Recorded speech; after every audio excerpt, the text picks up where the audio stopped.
Call tonight's meeting to order.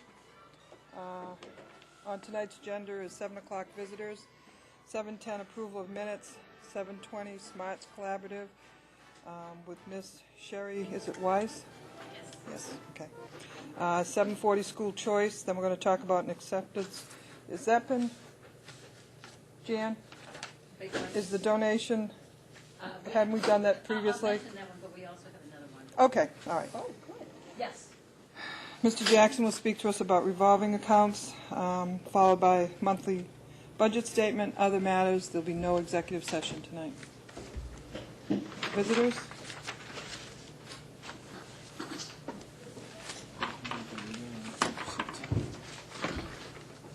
Good evening, Hector. Good evening, everyone. Hector Bayon, 153 North Street. I have two issues that I would like to talk to you about. One of them is the email that we received from the AutoServe regarding the questionnaire about the superintendent. And I started to do it, and as soon as I got to my 5 selections on each one of the choices, I realized that the options were too great, and each one of the options were very important for everyone. And the presentation would allow people to just choose 5 at random without really having an option of understanding exactly how important each one of these choices would be. Larry, as someone that works in numbers, you know statistics are very complicated and can give you any number that you want to choose from. And I took the liberty of taking some of the questions, all the questions that they had, and I made a tabulation of having a choice of having 10 being most important, 0 less important, so that each one of the different attributes will be qualified. So that this way, when the search is being done and the election is going to be done of who is going to be the best superintendent, we can compile the total average of the score of every person that is applying for the job and select a well-rounded person, not someone that is very good at only 5 or 6 issues, so that each one can be qualified and measured against the criteria. That way, I believe that it might allow us to have a better understanding of what the community at large is looking for, because educators will have some priorities. Taxpayers, like in my case, I really don't understand much about the impact of each one of these elements of education to say this is most important, so I'll be guessing what is more important. And I believe that I might not be the only one having this kind of wondering. And in order to feel okay, I'll choose 5 and sacrifice some very important issues. So We don't have a copy of it with us. okay. No, it's only to. It's just to consider if that would allow the school, the superintendent search committee, to have a little more, a clearer understanding of what the people in Foxborough would like to have as the next superintendent with the main characteristics. So it's just a suggestion. It's nothing. I took the liberty of doing it on my own time, so I hope it works out. As you know, I have actively participating, and I have looked for ways to be an active and positive part of the town regarding the school system. For that, I have been attacked by many people because I raise questions of conflict of interest, open meeting law violations, lack of openness, and other issues. At the beginning, I invested time and energy looking to build an open and trusting relationship with the committee. You, Martha, know how much I tried to communicate with Mrs. Spillane and failed. The last straw was a letter that I sent to him, which remains unanswered. After that moment, it was a very strained relationship. Once again, I find myself in a position that some of the school committee's actions are not living up to your promises of openness and accountability. Rather than assume that you are not interested in building a positive relationship and go ahead and challenge your actions following the legal options available to the public, I am here hoping that we can continue to work in harmony. After all, I have actively supported most of you during your campaigns. It will be your choice how we proceed. There is a letter sent to you, to the whole committee, by Dr. Navido, dated December 29, 2006, which as of today remains without a response. What should he do? According to school committee minutes, it is documented that you have discussed in executive session issues that belong to in an open meeting. You have deprived the public of participating in the process. How should we react facing this potential violation? What should we do? There is a document request that has not yet been fulfilled after the 10 days mandated by law had expired. The option is to write to the supervisor of public records and ask them that you be ordered to comply. This action would be interpreted by many as hostile. It is a public document and it should be delivered. What do we do? I do not see a coherent effort of following up in pending issues, and I'll give you an example. I was traveling, but I saw this on cable. There was a discussion on the public subcommittee. It was not posted that was going to be addressed, but it happened to be addressed because Larry asked a question. Ms. Kominsky had very important information which should have been shared with the community, at least with Ms. Beth Lord, with whom she's sharing the subcommittee's responsibility. Ms. Kominsky had the information for over a couple of weeks. Had the question not have been asked, when would the public have heard that the policy manuals would not be ready on the promised time frame? There are no mentions in tonight's agenda that the superintendent search will be discussed. Why not? Different people have different items of interest. If all are included in other matters, how can they plan when to sit down and watch the decision on cable? How is a citizen expected to interact with the committee if you are not proactive? Last week, Dr. Navido and I assisted to a meeting regarding conflict of interest, open meeting law, and public records law. We met Mr. Robert Ritchie, Assistant Attorney General and Director of Municipal Law Unit. We did it because we are interested in learning what our rights are. One of the comments that stuck in my mind was that all municipal employees, including members of all town boards, are subject to the open meeting law and should disclose conflict of interest. Furthermore, he said that all of you are handed, not only you, all of public servants are handed an established protocol, the proper instructional material to learn what the law says and to detect when something being done that could be interpreted as a breach of these laws and be able to take action and prevent a violation, or at least discuss if the issue at hand could be a violation. The appearance to a normal person that a conflict of interest should be enough for you to assume that it might be interpreted as such. The same applies to the open meeting law and public documents requests. Their suggestion is that you contact their office to have a clarification. There is no excuse for a violation if it is your responsibility to know the law. Remember, this part I will address again in the next page. I hear many times that we should be lenient and patient with you. After all, you all have full-time jobs and families. I understand that. I appreciate what you do, but I cannot accept as a reason for not doing what is expected of you as public officials. We never heard from any of you as a candidate that if elected, you would only perform according to the time available to you. All I'm asking for is that you respect the law and fulfill your obligations and promises. If you remember, when I was cornered by many people, I always said that I could not do a disservice to the voters, knowing that if elected, I would not be able to devote 100% of the needed effort to do the job at hand. I expect the same from all of you. You have done an outstanding job with the budgeting and openness and the participation in open dialogue with all the educators.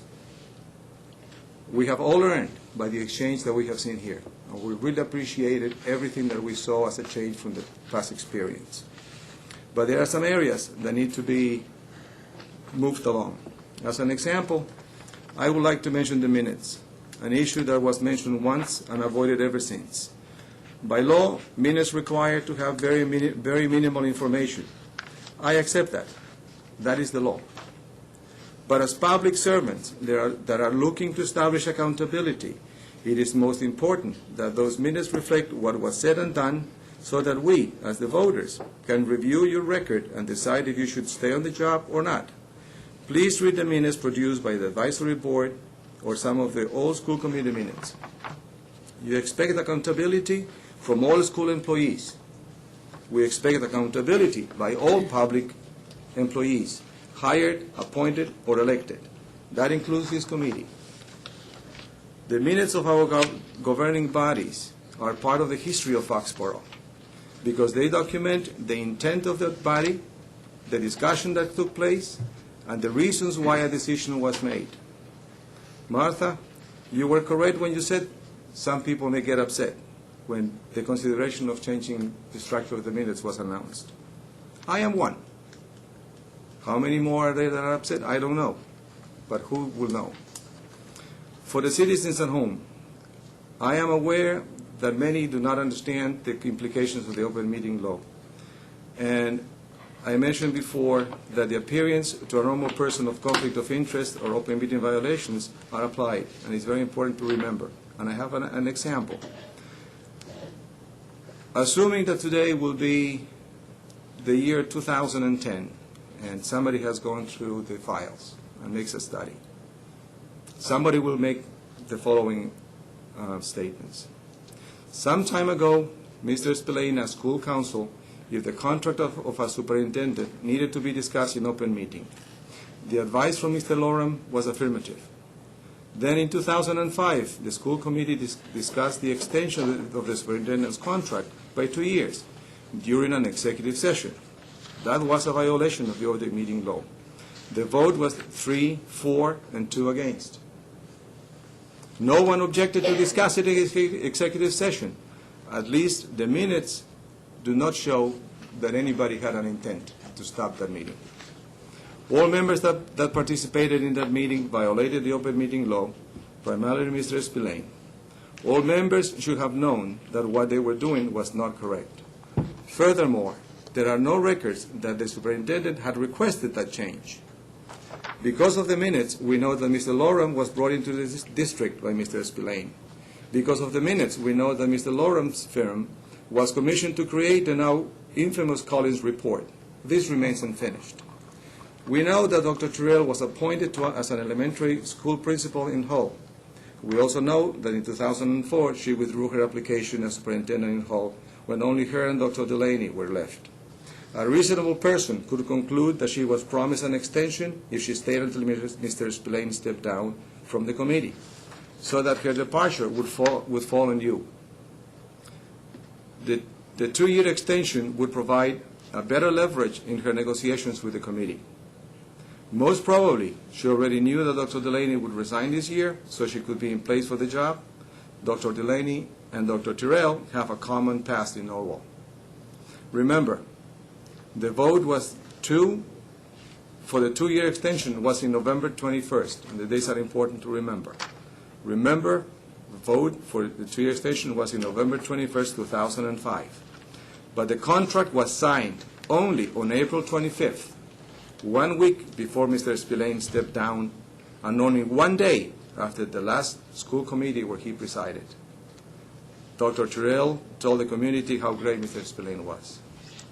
A reasonable person can conclude that this committee was set up to take the fall. It seems they already knew she was leaving. All that was left was to determine how much Foxborough would pay for her departure. You have presented minutes without information about her departure. You presented information that counsel, Mr. Loram, advised you about the deal he worked out with Dr. Terrell and her lawyer, and that it would be cheaper to pay the $175,000. Could a reasonable person conclude that it was predetermined compensation based on a 5-year contract? I did not find any information in your minutes that shows that the committee voted to authorize Mr. Loram to enter into negotiations with her compensation and separation agreement. How did it happen? Unfortunately, your minutes do not present any information to make a reasonable person think that all of you or some of you were not part of the fleecing of the taxpayers of Foxborough. I look forward to your recommendations and your future interactions, and I hope that the open meeting law, the documents request, the request of documents law are being respected, because we expect that a governing body like this is acting according to the law. Thank you very much. Any questions? Hector, in the future, when you come to present a 3- or 4-page letter, would you please make copies for us? I know most of us I took lost notes, you a long time ago. but it would be a lot easier if you made a Not a copy for problem. us. Not a problem. Thank you. Any questions that you may have? No, if you could, give a copy to Wendy. I'll send a copy to all of you. Okay? Thank you.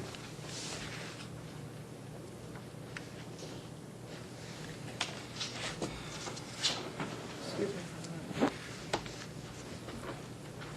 Did you, Want me to present it? Okay. Let's go forward with the approval of the minutes. The first set is February 12th. Are there any comments or corrections on the February 12th minutes? Do I have a motion to approve? I'll make a motion. Motion by Kate, I'll second. second by Beverly. Any further discussion? All those in favor? Aye. Aye. Opposed? Motion carries 4 in favor, 0 opposed, 1 abstained. And I'm sorry. That's the February 12th minutes. Okay, and who moved it, who seconded it? It was moved by Kate and seconded by Beverly. And I abstained, Wendy. Did you get that? Yes. Yeah, because I wasn't present during that meeting. So it's 3 Okay. and an abstention. Okay. Thank you. Martha, you want to So take it's the 3 next? to 2 abstentions? Will be Yeah. two. Right. just Yeah. You want to take the March 5th? March 5th? Wendy, did you have a correction? Yes, I do. Let's see.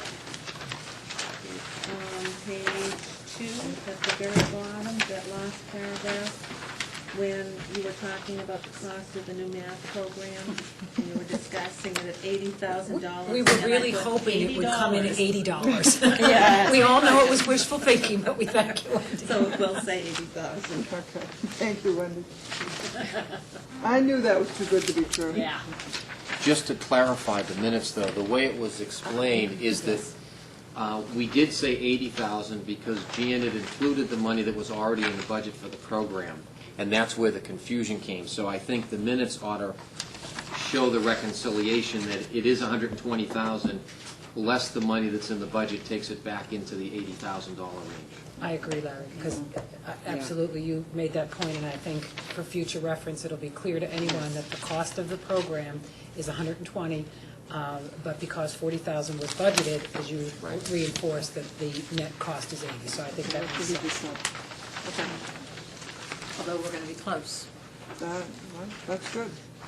Any other corrections or omissions? not a correction per se, but on page 3, where it talks about Mr. Jackson reviewing the cherry sheet. I understood the 190,000 is higher than last year, correct? Yes.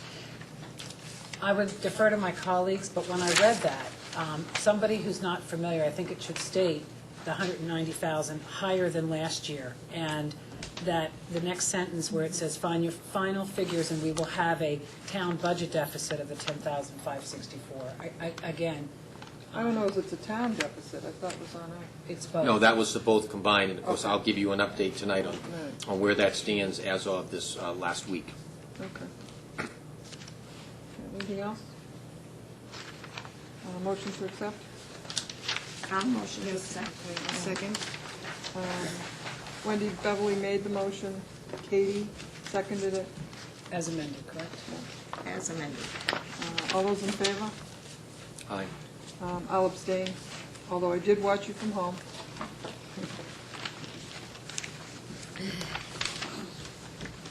Okay, May I introduce Ms. Wise? yes, you may. This is Sherry Weiss, and I'm very pleased to have her come join us this evening. She is the director of the Smarts Collaborative. We have been part of the Smarts Collaboratives for a number of years. The reason I brought it to this meeting at this time is that recently I received a letter asking if I could send a letter agreeing that we would belong to the Smarts Collaborative for next year. The cost for us to belong to it for next year will be $7,290.10. I think that if we're going to spend that kind of money, it would be a good idea if all of you knew what we were spending the money on. So ask Sherry Weiss to please come and explain to you not only what the Smarts Collaborative is, but some about the participation of our students. And Jan, the budget that we approved does not have this in it? It does have an improvement. It does have it in it. Yes, sir. Where is that located on the budget? Is that, do you know, Paul? District-wide page under collaboratives. Under collaborative. have one. Okay. District-wide page. Okay. The sheet shows participation. Okay. Thank you. For this year. You can pass this around. Pay attention. Look at some pictures. Did you want to look at that? Well, I'm very happy to be here and meet all of the new people, although I do know Bev from years and years ago. Foxborough has been a member of SMART since 1986, founding member. And I don't know if, probably most of you don't know any history about SMARTs. Would you know at all, Martha? Just a little bit. Just a little I've bit? heard it in passing. Well, Tweeter Center used to be the Great Woods Performing Arts Center. Yeah. Came into the area in around 1984, and when Tweeter Center came in, they wanted to encourage the arts and have a nonprofit component, and they called it the Educational Forum. And so the Great Woods people sent out a call to local superintendents, and Foxborough was one of them, and the superintendents met and decided to form this organization, a collaborative of school systems called the Southeastern Massachusetts Arts Collaborative. The acronym is SMARTS. And so we've been around since 1980. It was officially began as just a summer program in 1986. And for 10 years, that summer program took place at Wheaton College. It was under the umbrella of the Great Woods Educational Forum, which probably about 7 years ago, that was ended. And then Great Woods sold their name, and it's now Tweeter Center, and now Tweeter Center is part of Live Nation and Clear Channel, and it's become massive and no longer a very small little piece, although they still do, Tweeter Center still does give Smart Summer Institute scholarship money for students to be able to attend, and that really does make it possible for many of the students who do come to attend. You're looking at the summer brochure, which we've sent out and is in the schools right now. And also, for Foxborough students, the St. Albans Masonic Angel Fund helps to support Foxborough students who want to attend the program. I have a short video of the summer program, but I did want to just go over quickly with you what has been happening in your schools this year. And I have a participation sheet to date. And the after-school story theater programs took place at IGO and Taylor. They just ended, and those are the children that participated in that. And as we speak, at Taylor, if you look at the back, the very bottom of the back of the sheet, World Beat Discovery Project. There are 7. All of the students at Taylor are getting the World Beat Discovery Project classroom. There's a musician, professional percussionist, and some young percussionists that are going in and doing World Beat percussion, teaching them rhythm, meter, and also the history and the social studies that's connected to the use of percussion instruments. So that is part of a grant, and it's a 2-year grant. The first year provides classroom lessons, which are happening now at Taylor, and an assembly program and a percussion kit that will go to the school. If you see on the first page at the very top, it's a percussion kit worth about $1,000, and there are probably about 8 different percussion instruments that will be part of the music instruments at Taylor, although any of the school systems in Foxborough will be able to use them. That was the intent of the grant. And next year is the second year of that grant, which provides for more classroom teaching and assembly program in World Beat Percussion. And we can look at the video. If somebody knows how to turn that button on, Paul will take care of you. Yeah, that'd be great. He's head of technology. He had it working earlier. Yeah. I would have discovered it without. No, it's not at the top. Everyone here they love what they do. Just before you press that button, we have children that come from all around southeastern Massachusetts. Foxborough is one of those. And it's an elementary, junior, and senior level program.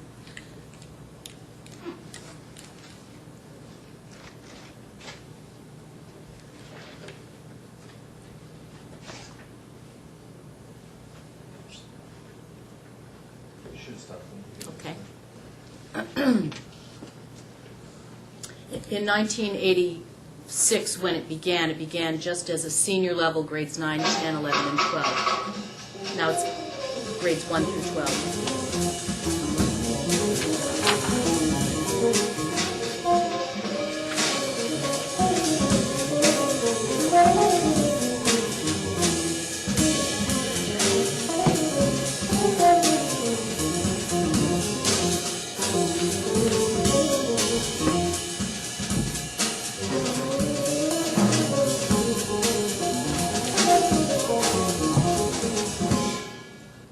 This is my first year at Smarts. It's so much fun. I love it so much. I've made millions of friends, and they teach you so much.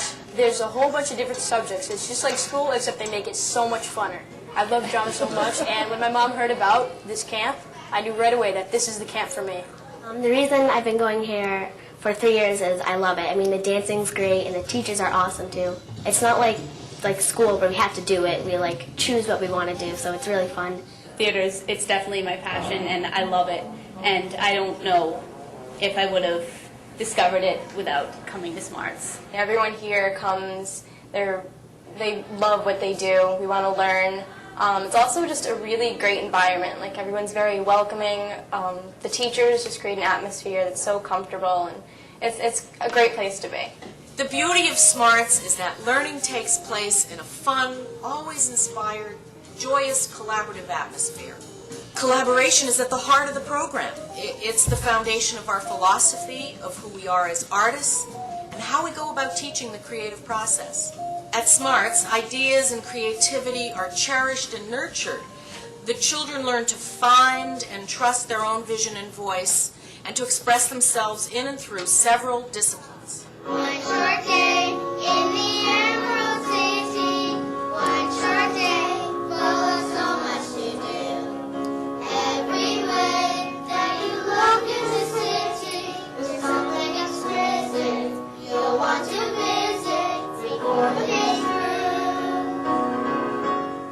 through. At the elementary level, we offer dance, drama, music, and visual arts, and collaborations happen pretty much every afternoon after swim.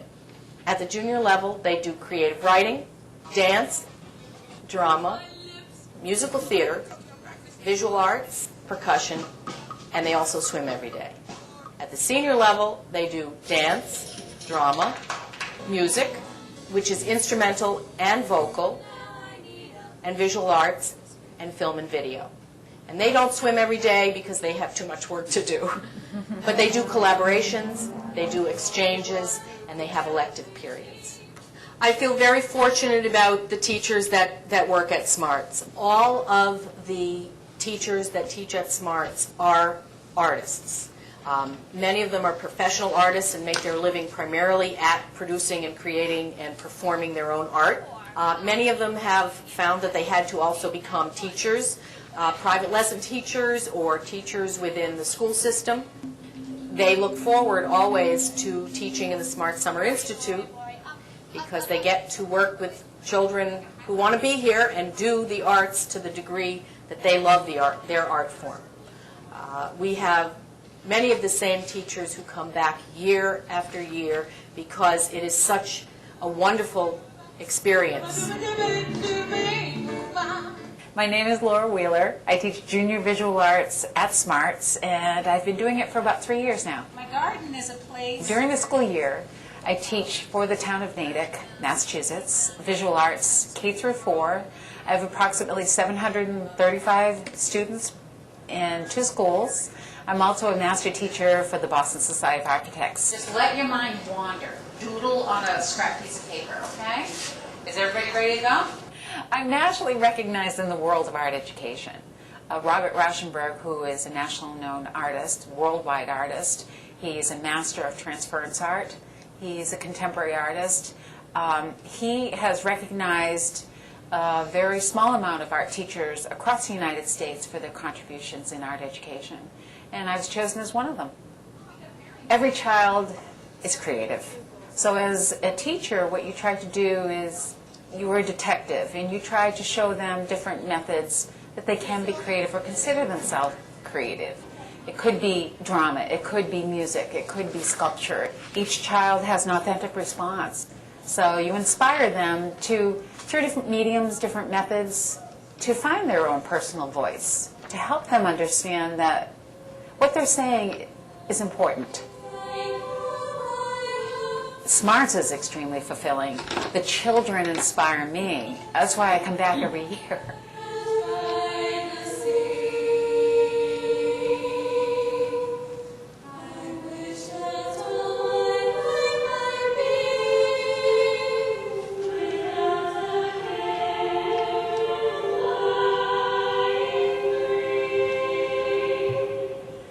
My name is Michael Templeton. I'm the director of the senior level vocal program called Amity, a unique group of girls that formed last summer.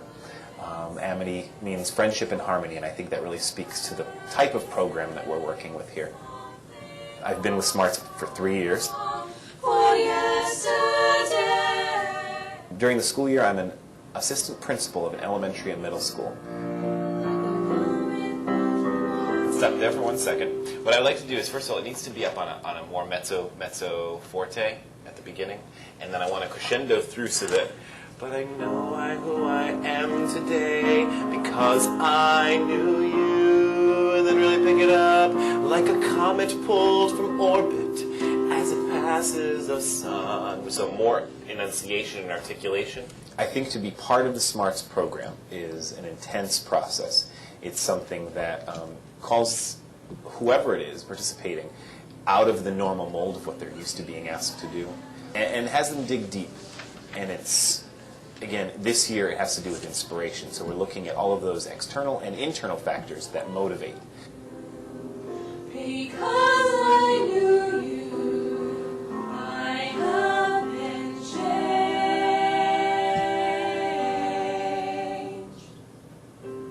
I think what brings kids back to Smarts year after year is the high expectations we have for them, the ability to work with professionals who do what we do all year round, and people who have a passion for music or drama or instruments or film or visual arts.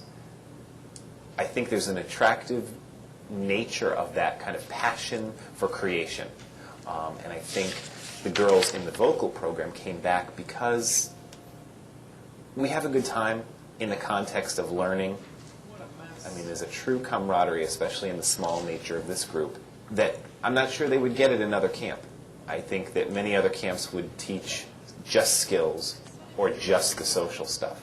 And I think we have a nice melding, a nice mixture, a nice balance of that.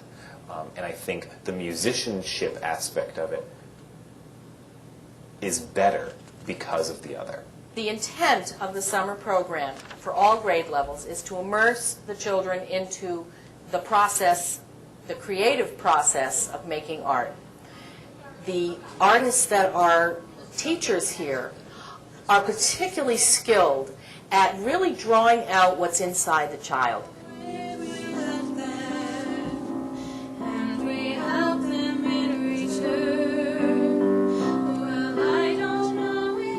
I'm Carrie Sankey. I've been teaching art in the Mansfield Public Schools for about 12 years, and 9 of those years I taught elementary, so that's why I was drawn to the Smarts program and working with the elementary kids.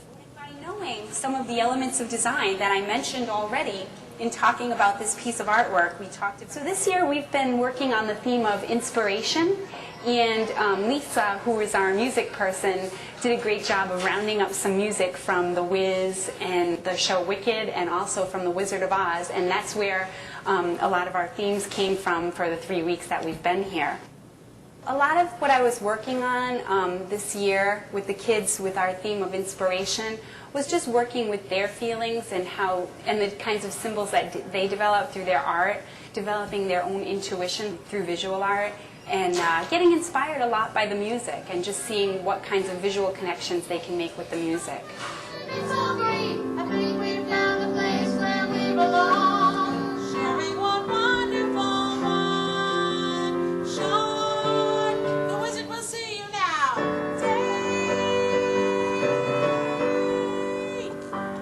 My name is Lisa Eves, and I'm the vocal music person teaching elementary program at Smarts. You were only waiting for this moment to be free. The creative environment is really, for kids who are creative, it's such a happy place to be. And the one theater camp that I went to was really my favorite summer of my whole life. It's always been my philosophy, teach kids songs, they need something to sing. And that'll help them express themselves and also teach them how to listen. The teachers and I worked very hard to create this program together, and it was great. It was great having 3 very creative, talented people to collaborate with, and we talked every day about what we were doing. Courtney, the drama teacher, and I would talk about how the dramatic scenes are going to go with the music. At Snack, the dance teacher and I would talk about how the dances would fit in with the music. And, you know, any other time, the art teacher and I talked about how her artworks were going to fit in with this year's theme. So we collaborated a lot, and I really enjoyed that. Smarts provides a stress-free, safe, and nurturing environment where mentors with impeccable artistic credentials guide, teach, and inspire children to develop creative and imaginative self-expression. The atmosphere is full of excitement, of discovery, of skill development and knowledge, of transformation, and it's a blast.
Foxborough has always had very strong arts programs.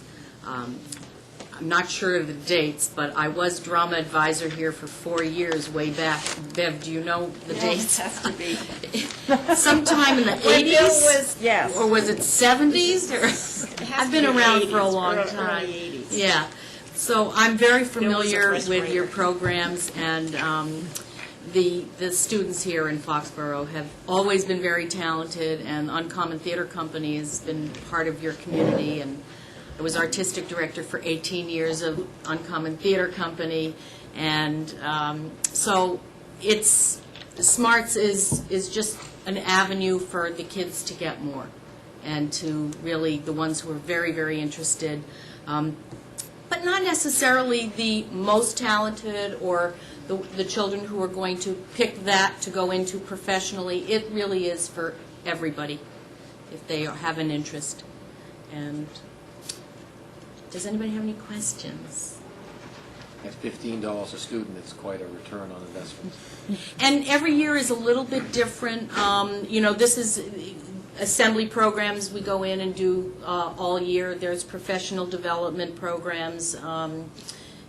You know, if I have artists or teachers that come to me and they want to do something, I can help facilitate that. Yeah, we think it's a deal, and certainly the parents, you have some very active parents here in Foxborough, and Chris Lowy from the Uncommon Theater Company. The Story Theater program was actually a collaboration with Uncommon Theater Company and Smarts and the Triborough Youth Theater Company. So my intent is to try to bring together other organizations that have arts and then spread the wealth to the Smarts member communities. You know, it's disheartening when you read, there was something in the newspaper just the other day about how so many of the cities and towns, some of the areas that they cut are in the arts, music, whatever. You know, we're very fortunate here in Foxborough that we're allowed to keep them in. Absolutely. Within our budget restraints and encourage them, and it just enhances when they go on to a program like this. So we're very fortunate here that we do favor these types of programs to begin with. And it's always been that way here in Foxborough, ever since I've been in the area. And I as a Norton resident, and again, I've worked in the system, the Foxborough system, it's been this way for a long time. And, yeah, the families, I hope they're appreciative of, and I think that they are. Sure they are. Yeah, because you have a very active arts active community. And the parents at the schools, the elementary schools, were absolutely thrilled about having an after-school program, which we're going to expand more after-school offerings. So that will happen next year. I think probably with the music department and the arts, you know, they're going to have to stress a lot more how important it is that it enhances education to begin with, and that students do better because they are performing well in these areas. Absolutely. And, you know, every once in a while you see a glimmer of that brought out in the newspaper, in the articles, whatever, but it holds true. It really does. So I think that's something as people who push the arts and push music need to be stronger advocates. They have to point out that students who are involved with these, that it is to their benefit, it does enhance education. And we do have the research now that backs that. There's a lot of it out there Yeah. that backs this up, and I think the more you keep bringing that to the front and making people more aware, maybe these cities and towns that are lacking in the programs, fortunately, we're not lacking here in Foxborough. Can we do a little bit better? I don't know. But if we, I think it needs to be stressed more how important it is. It definitely has been shown that schools that have strong arts programs have much better scores. So there is definitely a connection, definitely. So I applaud Foxborough. I think we're on top of it. And I appreciate having an opportunity to be here and let you know what you're paying for. It's money well spent. Thank you very much. Thanks, I Sherry. appreciate it. Thank you, Sherry. See you Wednesday. Shan, I think it's you, school choice. Yes, every year, the school committee needs to take a vote on whether or not you want to have school choice here. In the packet that I provided to the school committee are the pages from the Department of Education website, which explains school choice. We do take part in the MEDCO program for grades 5 through 12. We are members of the Southeast Regional Vocational Technology and Norfolk Agriculture Schools. However, I do not recommend that we take part in school choice. School choice is when we open additional seats for students who do not live in Foxborough. Because we made some choices this year that we're going forward with for math specialists, et cetera, I don't see opening additional chairs in classrooms. This is my recommendation, but it is your vote. I know in the past we have not supported school choice, but certainly does take a vote of the committee. Is there any discussion on it? Or? I think the past vote, Martha, you and I know that we're not going to do that. We just don't have the money to afford it. We've got to take care of our choice, and it our is something students that we first. have to vote on. So could we have a motion? Not to accept the option of school choice. I'll make that motion. Second. Made by Kate, second by Larry. All those in favor? Aye. 5 in favor. Thank you. You're welcome. I think it's probably you again, Jan. Yep. We, on the agenda, we've written that we've accepted a $5,000 donation. That is the second payment of a donation, an anonymous donation that the school committee has already accepted. It is a donation that's made by a citizen and then duplicated or an additional $5,000 from the company. So it's a total of $20,000, which the school committee has already accepted. And this is just our opportunity to say one more time, thank you very much to our anonymous donor. That the money was donated to the music program. But while I'm here, we have another donation. So there's no vote needed? No, it's already been accepted. taken. It's already been taken. It was accepted earlier. It was a $20,000 total. This is just to I thought reiterate. it was 10,000. It was $10,000 that was in the fall with a promise of and this another is the match. $10,000. Right. It's Thank a you. matching grant, matching gift, and we've received the second part of it. Okay. So thank you to our donor. Then I have a note from Kevin Murphy, who's the wellness coordinator. Please accept this check for $1,000. It is from Walmart, from a Walmart-sponsored grant, which I wrote in the fall of 2006. The money is for peer leadership type programs. I would like to use it to pay my student peer leader/peer leaders who are working in my summer wellness program. The summer wellness program provides track and wellness activities for students and community members at no fee. This is from Kevin Murphy. I'd like for you to accept $1,000 from Walmart, please. Move to accept. What? Move to accept. Second. Beverly will second it. All those in favor? Aye. 5 in favor. Thank you. You're welcome. Mr. Jackson, revolving account. I have provided the much-anticipated update of the revolving account. The first one on the list, athletic revolving, we had a balance of $112,000 as of July 1st, 2006.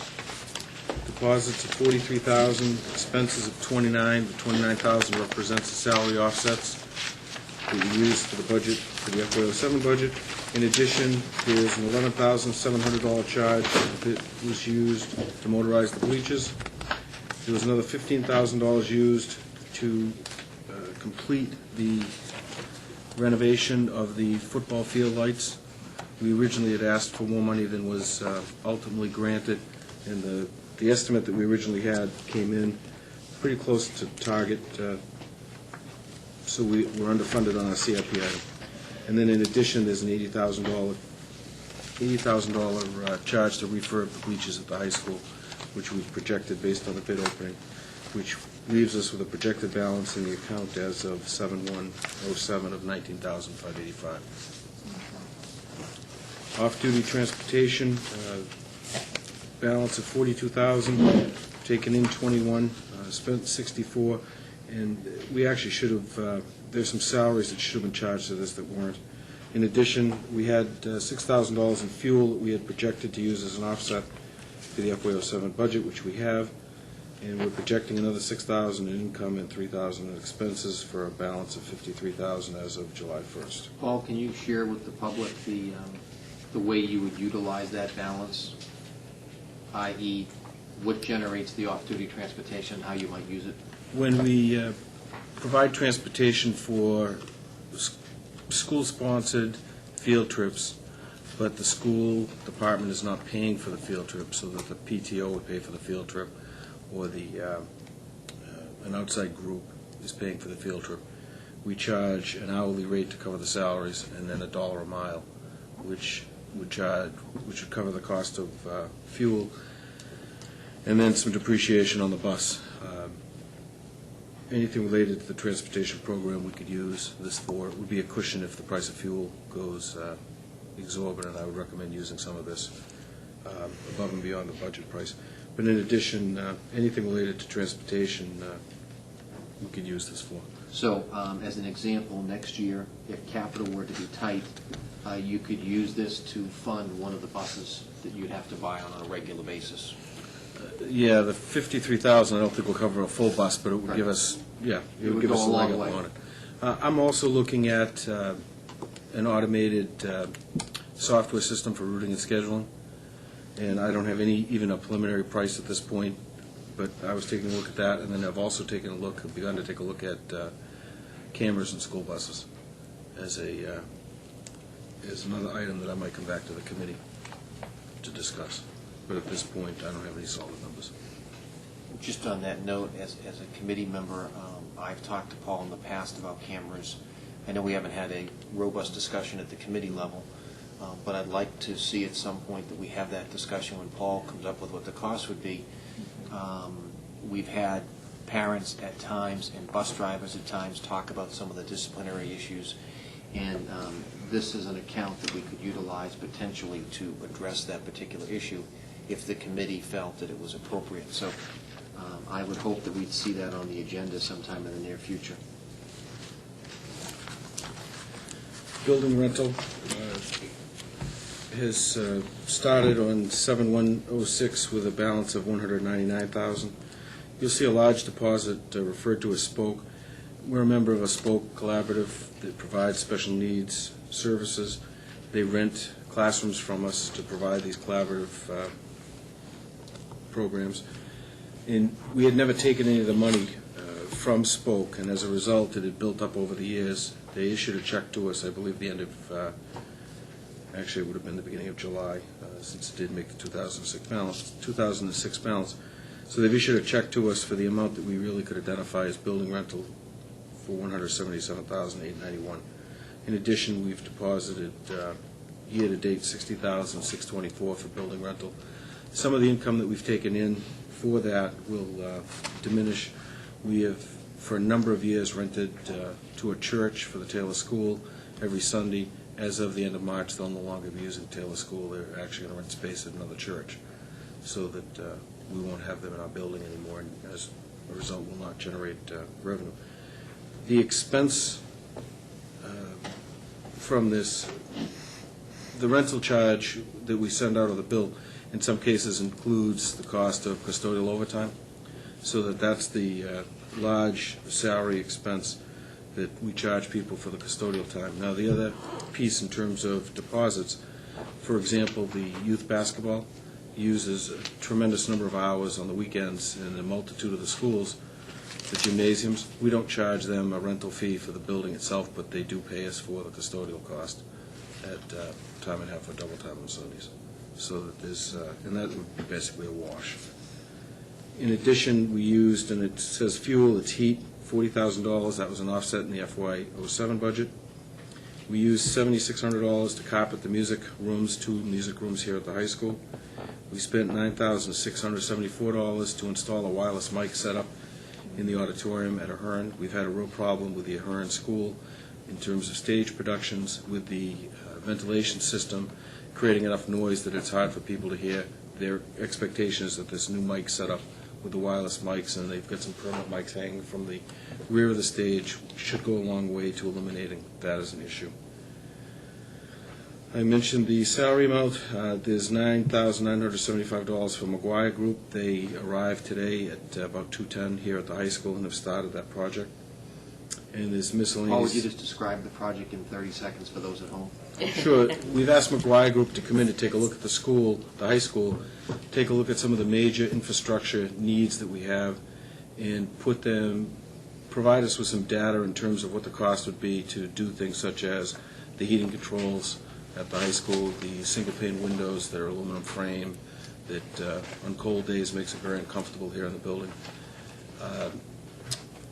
ADA compliance, asbestos, I guess would be the high spots. The issue that we had was that we wanted to take a look at some of the major infrastructure areas, but we were a little concerned as to what order they would need to be done, and we didn't want to come to the committee and say, we need to do X, Y, Z, and then find out that A, B, and C needed to be done first for a variety of reasons, including ADA issues, so that we need to take a look at that. They're trying to take a look at the infrastructure setup and then provide us with a prioritized list as to which item we need to attack first and in what order. And we expect to use some of that information to fill out the appropriate paperwork for Mass School Building Authority to start the process to see if they'll entertain further information from us in terms of supporting reimbursement for major renovation here at the high school. And then we have some miscellaneous expenses. Balance was $329,000. We're projecting another $7,500 in income, another $4,000 in expenses. So projected balance in that account is $332,000. Tuition revolving account. Before I go, any questions on that page? What do you think the projected balance on that revolving account will be at the end of June, Paul? Do you see it as, For building rental, we're projecting $332,000. what will be, or remain that number? All of these numbers cater as of June 30th on this sheet. Paul, can you just speak to the fact of those 2 checks that you got from Spoke? I mean, those aren't going to be recurring items. No, that was a something we- one-shot deal. Right, okay, so people know that. Yeah. We've now set it up so that on an annual basis, any funds that are available through Spoke will be brought in-house so that we won't accumulate large balances on a go-forward basis. When you say in-house, what are you referring to, that they won't be put into building rental? They'll put in... Well, this year, the building rental money, which off the top, I think is $16,850, we use that as an offset in the 07 budget towards some therapies that we'll take as a credit on the Spoke bill for therapies. So that they'll owe us, by the end of the year, $16,850. Now, BICO Collaborative also rents some classrooms, but they send us a monthly check, which gets deposited into the building rental account for the special ed classes that BICO runs here in the district. We're also a member of BICO.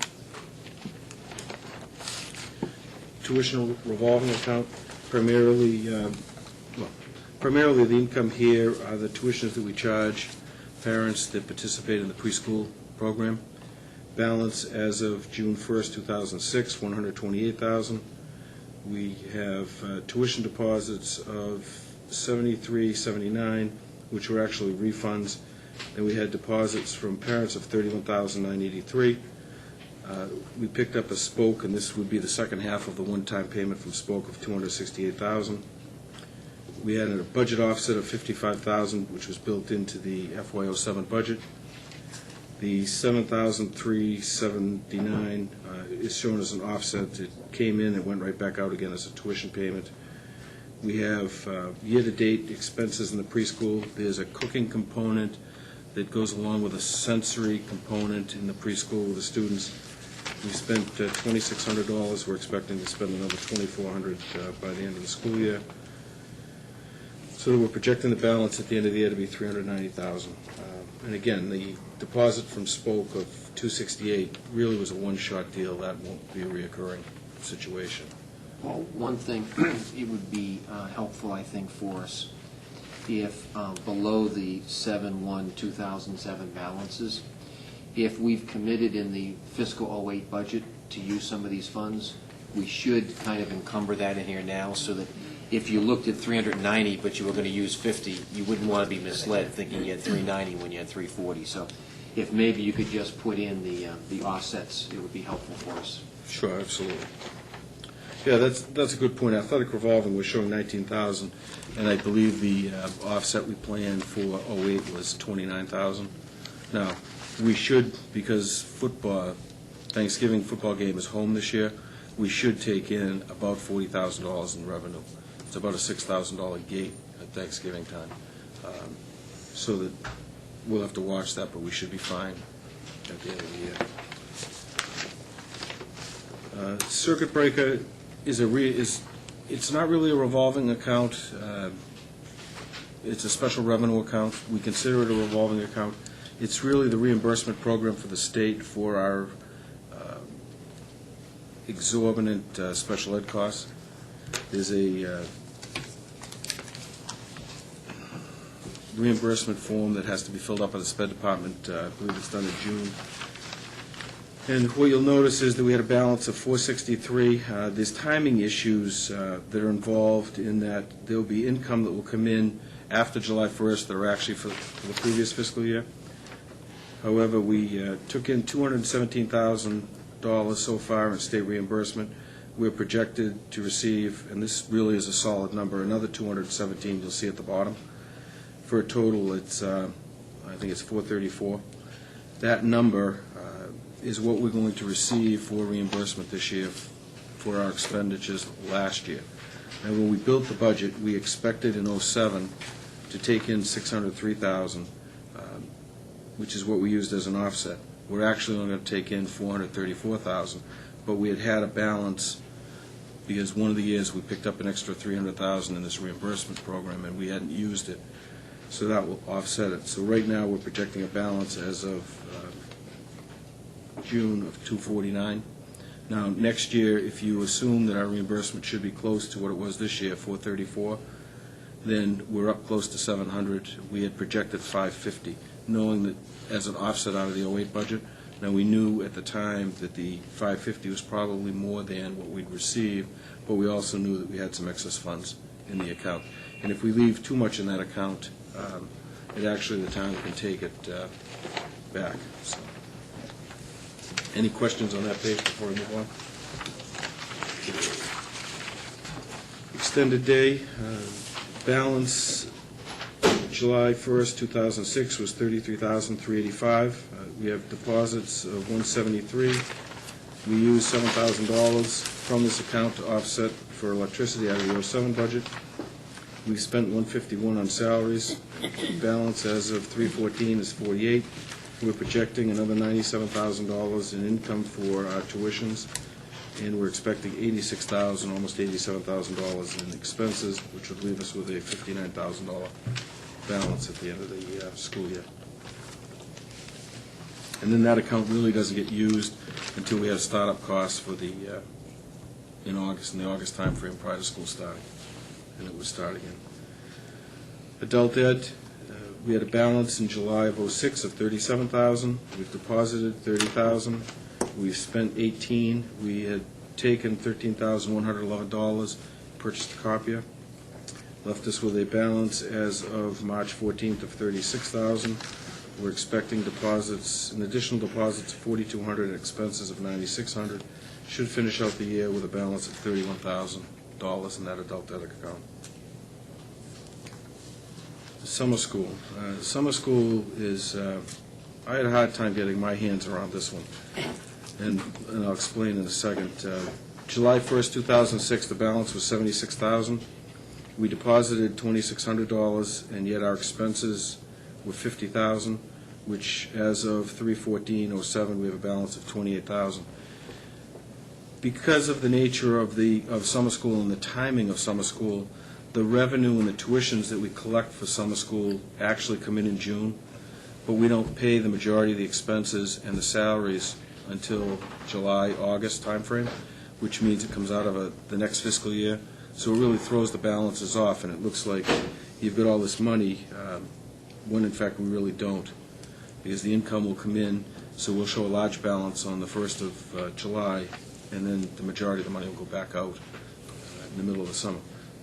So that projected balance of $96,000 will be July, but then we can expect to spend somewhere between $50,000 and $70,000 this summer in programs, depending on what we run for programs.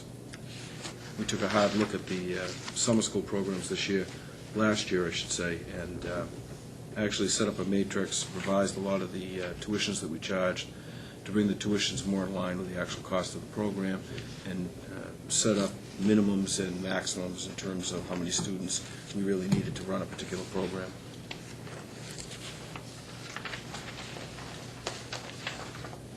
Music, other school, any questions before I leave that page? Music, other school revenue. Balance July 1st was $33,000. We've had deposits of $4,700, expenses of $34,000. We have a balance of $3,280. This account used to be used as an in-out account in terms of there was a lot of fundraising that went into this account, and then it paid for the Washington trip. That Washington trip now goes through the Music Association, so that the funds that are running through this account have greatly diminished, and I don't anticipate on a go-forward basis that you'll see large amounts of money coming in and out of this account. Gifts for education, we had a balance of $26,000 July 1st. We've deposited $28,000. There's projected expenses of $11,000, projected balance of $43,000. The projection of $11,000 is really just a guess on my part. I don't know what the timing is on a lot of the gifts that were given that were earmarked for specific purposes, so that although that shows that we've got a balance of $43,000, it really isn't money that's available. These gifts have been earmarked for specific items or things, or for a particular department, such as the donation that we received for the music department. So this isn't money that would be available that we could spend. Although, Paul, it's interesting that your guess happened to be $11,398.19. I thought that was an interesting guess. Some people might have said 11,000 or 11,500, but you took it right out to the penny, so that was... In all honesty, I couldn't even tell you where those numbers came from at this point. Okay, just a little sense. Yeah, that's good, yeah. You know. Scholarships, gifts, and donations. You've got to laugh once in a while. Gotcha. Yeah, I'll have to be back and look now. The scholarships, gifts, and donations, July 1st, 8,000. We've deposited an additional 3,900, spent 55. Projected balance again, $6,491.43. Could we help for 1 second? Something smells awful hot here. Not over here. Is it you smoking? You smell it in one of the lights I or copped to something? just popping a butterscotch, but maybe that's, could that be it? No, it really does smell like something's running hot. I don't know, whether it's one of the lights or... You picked it up too, I didn't did, you? right when you said it, and over it, kind of to the right of here. All right, if somebody But- sees something smoking, Yeah. please let us know. Sorry, Paul. Sorry. Just be your brain.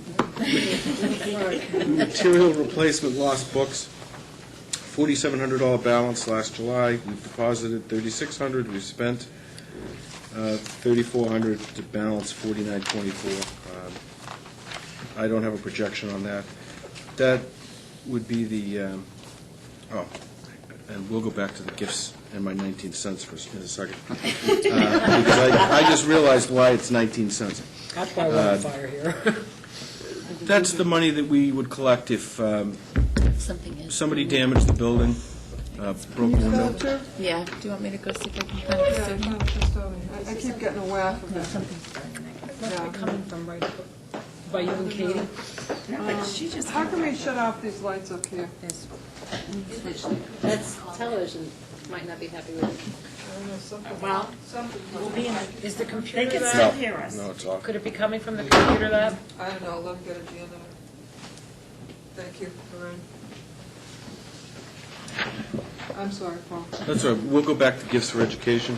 The expenses of $11,398.19, that's an actual number, not a projected number. Oh, okay. I knew it made sense for a reason. All right, material replacement lost books. If somebody loses a book, if they break a window, if they damage school property, we've had a bus on a window broken, a window on a bus broken, and we've collected money, then we'll turn around and make the repair and charge it out of this account. In addition, there are times that a student will lose a book or damage a book, and they're charged for the book. But at that point, we're not going to just replace one book. So that money might accumulate, and then, because we actually keep better, more detailed accounting on it by school, so that, for example, a high school might come in and need a group of paperback English books that would be $1,500. They'd pay for it out of this, as opposed to replacing an individual book.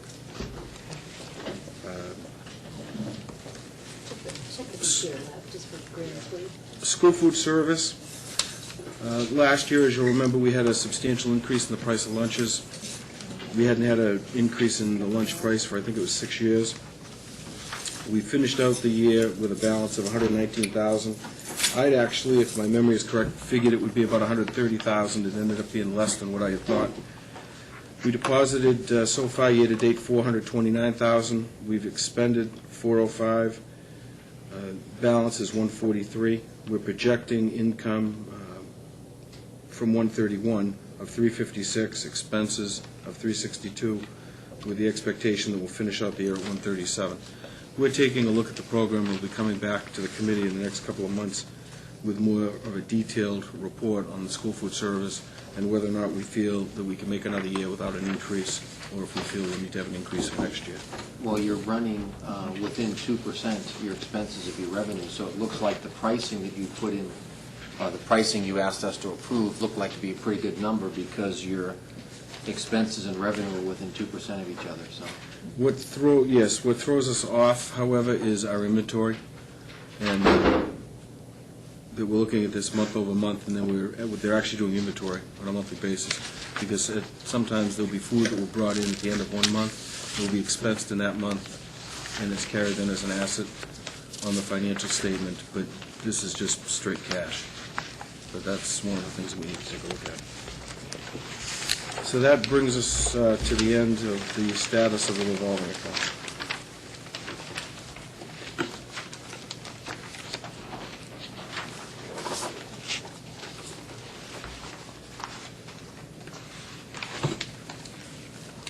Do you have a total amount? Did I miss that?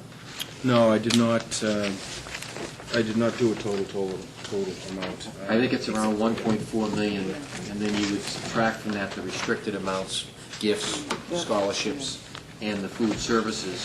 On the food services, we've talked in the past that the state or the federal government recommends a 3-month revolving balance. So the amount that would be available for use of one kind or another would be about 1.2 million. Okay.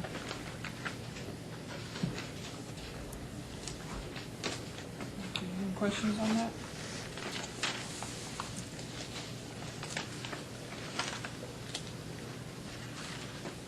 How would you like to do the monthly budget? Yes, but I would, and I will get back to you, but just to give you a sense, we actually projected, it was $29,000 this year for athletics as an offset to the budget. Next year, we projected $40,000 out of the '08 budget. We projected on building use $40,000, $100,000 out of the tuition revolving, circuit breaker $550,000, extended day $10,000, transportation $10,000, summer school revolving $5,000. Now, other than athletics, the majority of those offsets for extended day transportation, summer school will probably be, and building use will probably be taken as a credit against our utility accounts. I try to lump them into one grouping so that it's easier to track as opposed to a variety of accounts within the budget. But just to give you a sense, but I will add that to the numbers.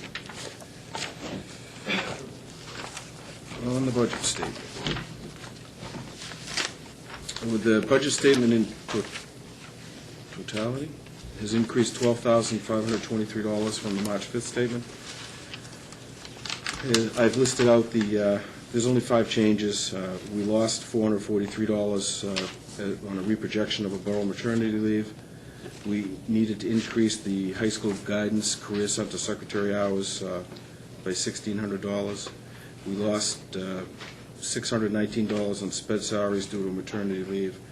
We've reprojected transportation salary for sped bus monitors. We picked up $263 on that line. And we've reprojected our fuel cost, heat, gas costs for the 5 buildings, and we've released $15,000 on that line. And that brings the total that we've released from our heat account to $60,000. And that really is the sum total of the changes since the 5th of March. It would be my expectation that we'll try to have another update for the committee at the next school committee meeting. Just trying to stay on top of it. Just one thing I would bring to the committee's attention. As you know, in the past, the advisory committee has done a lot of analysis on turnover and the, we'll call, built-in surpluses starting the first of the year. And so going into this fiscal year, based on their advice, the school committee took a kind of a one-line reduction of $340,000. In FY08? In FY07. $280,000. $280,000. So we built that into this year's budget. So if you look at the surplus at this point of 167, 76,000 is in the salary line. So the suggestion by the advisory committee to build that savings in has pretty much wiped out the surplus in that salary line compared to prior years, if it's running today within 76. 42,000 of the surplus is a result of expenses coming in under than planned at this point in time.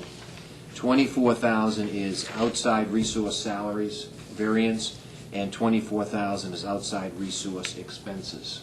So when you look at it, I just wanted the committee to know that the advice we got from the advisory committee for 07 and 08 that we built into the budget is having the impact that they suggested it would. And it drives home the fact that we're not looking at $500,000, $600,000, $800,000 surpluses, because that's all given up before the year begins as opposed to at the end of the year. And that's important, because if you allow me, Martha, at your request, I met with the town manager, the town accountant, and the chairman of the Board of Selectmen, along with the acting superintendent of schools and the school business manager, to discuss the budget situation between the town side and the municipal side. The meeting started with an update from the town accountant that, based on the latest revenue figures, both from the state, i.e. the cherry sheet, but also from our tax revenue, because this is a year where the triennial review, so new assessments went out and that kind of a thing. And so instead of starting, as we thought 2 weeks ago, with a roughly $10,000 to $12,000 deficit, we were actually looking at an $80,000 surplus when you compare the two budgets, the town side and our side. As you know, as a school committee, we took the approach that said we're going to start with a budget that we think we absolutely need, and then based on state need, if we need to cut, we'll cut. The town took a slightly different approach, and they used a more bare-bones approach and said if we get additional revenue, we'll come back with our critical needs. So as we met with as I met with my colleagues and those that were at the meeting, the town presented a critical needs list, which amounted to about $1.1 million of what they thought were critical needs that they had not budgeted for. And then they further reduced that list to approximately $160,000 that they thought was absolutely essential. And so we had a fairly lively and spirited discussion, because what the town had asked us to do was to give them the $80,000 in projected surplus, plus cut the school budget by $80,000. And that would fund their really critical needs. They used the argument of the historical surpluses that the schools have had, and that they felt that there was an ample amount of funds within our budget to allow us to do this without having a negative impact on the quality of education. We also discussed the situation where the town has been bare bones for a number of years, the same as the schools, and went back and forth. We came to a compromise that said that I would recommend to the school committee for endorsement that we give the town the $80,000 in surplus that currently exists, and that we further reduce our budget by a total of $40,000. By doing that, I believe that we have enough in a $22 million budget. We can find the $40,000. And when you think about it, we took the textbook adoption account up from historically $40,000 to $100,000. And we did that to cover the curriculum updates like we did for ELA, and we'll do this year for math and next year for science. So what I would suggest that we do is we reduce that back down to $60,000, which is still a 50% increase. And then if we require additional money for the science program next year, that we look to the surplus for that.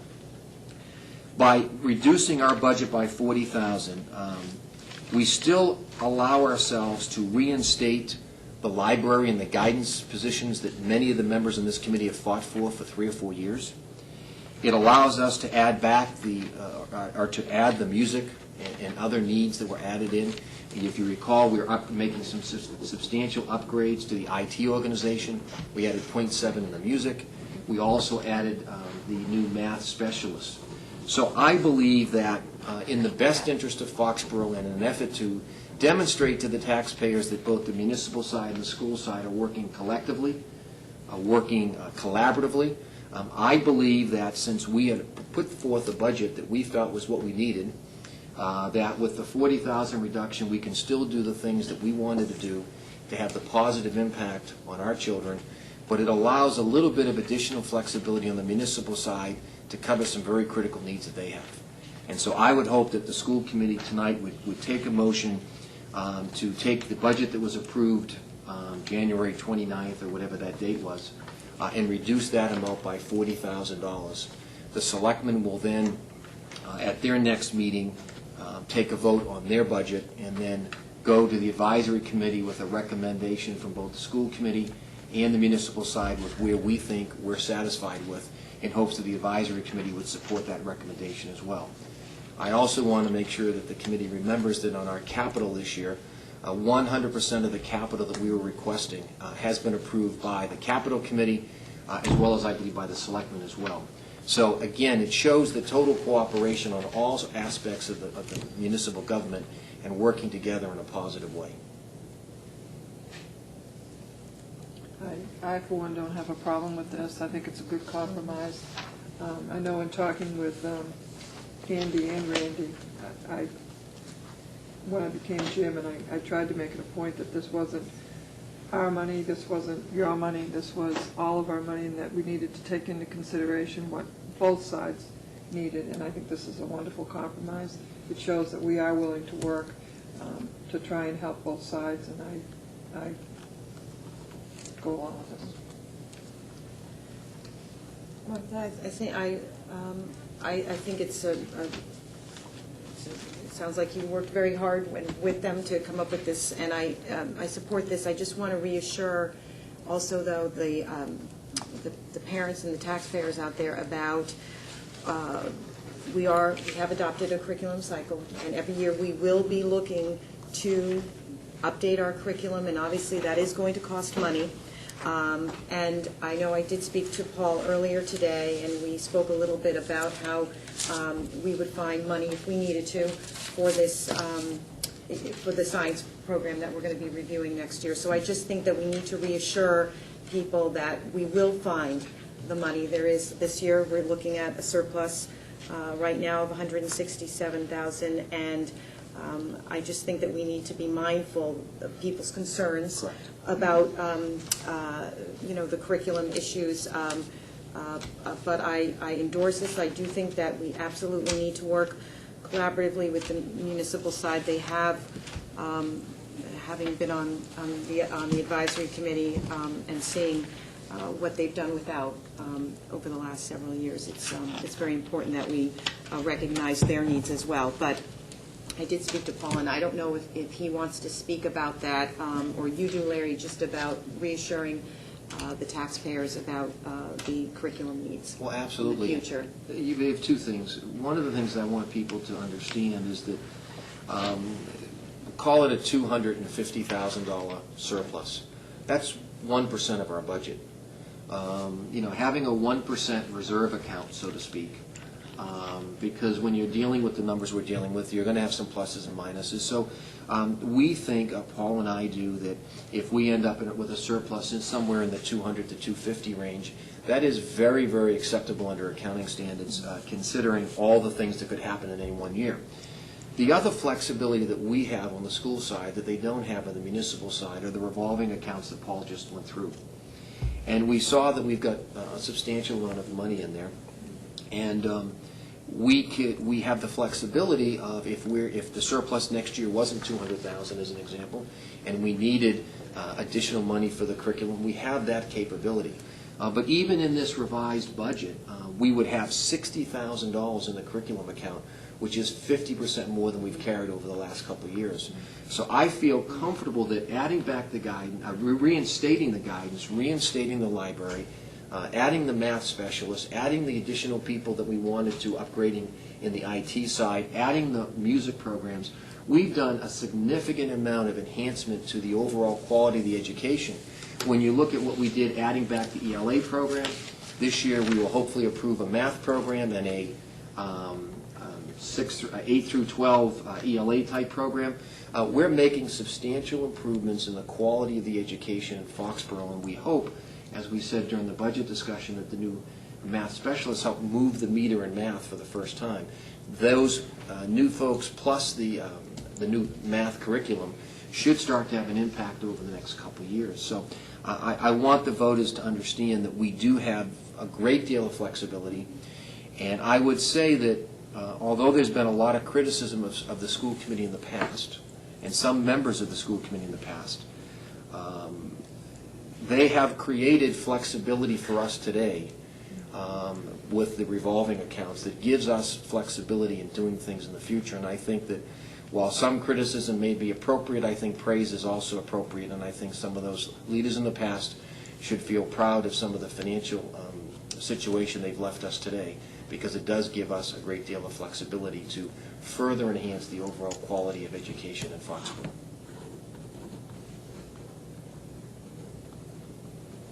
So, Paul, the new budget, I believe, would be $23,432,547. Is that correct? Yes. 23,432, 547. 547. Lorraine, you want to come up to the, us little man will come out of the back. Lorraine Brewer, Mechanic Street. Just wanted to ask a question on the surplus, or just make a comment on the surplus analysis to date. The work that's going into it, again, I really appreciate how you're updating it every single month. Do you project that it will go up 10,019 cents every month from? No. Is that a pattern that we're starting to see here?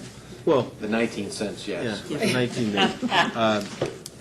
The 15,000 that I released on heat, we just received the last of the, we paid two different vendors for heat. So there's 10 invoices for the heat. We pay the people that, we have a transportation charge to get it here, and then we pay the supplier. The invoices all cleared last week, and we built it into the projection.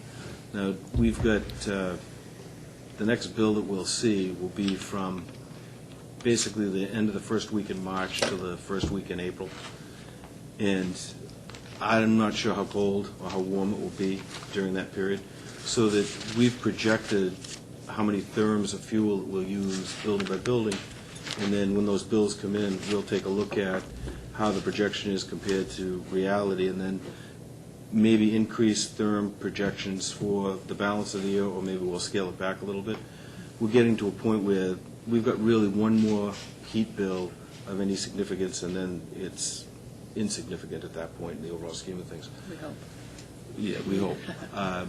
Electricity, the bills don't come in until, I won't be able to really get my hands on those till either the end of this week or the beginning of next week for the next projection on that. We had projected that we were going to be short money, so we've made an adjustment on it.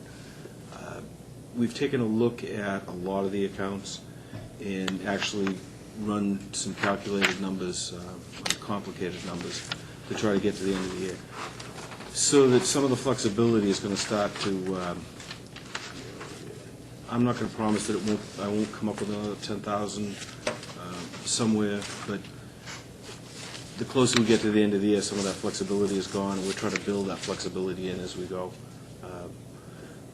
The out-of-district transportation for the SPED students, we're actually projecting that based on an average daily rate of how many days of school and what we anticipate. That's running very close to our projections. We've done it once, we'll do it again in a couple of weeks, where we've taken and actually counted the number of days of school left, calculated how many runs we still have on our internal transportation, and projected it. We're trying to be as accurate as we can. I can't tell you. I might come back next week and tell you that I need 15,000. Special needs could be an example there where the costs are higher than we think. Yeah. In fact, I put back, I think it was 32,000 on the 5th, and I've got about 4,500 now to build back in on tuitions, so that I'm going to lose, I know I'm going to lose that 4,500 for the next day. All right. If you make the assumption then that at year end you're approximately $167,000, as I look at the analysis, I would add to that for consideration the dollars that were spent on the unusual event of the superintendent leaving this year, since certainly they are spent, but those were built into the budget in somehow. And so that represents potentially $140,000 to $170,000 that typically would have still been in here had that situation not changed. So, Can I correct you? Yeah. It's please. the actual cost of the district, I believe, was about $40,000. Total? Yeah. And And we I don't could know be a what we'll little pay bit the off, but superintendent that we appoint or hire, or whatever we do going forward. Right. When I look at the superintendent budget, however, it appears to be $170,000 over. Yes, but if one had left all of the people in place, we would have paid 140 plus out of that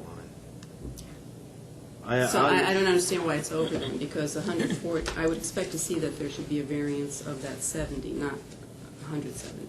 Well, the variance is reflected in the various accounts that they're represented by the people that moved into the other positions.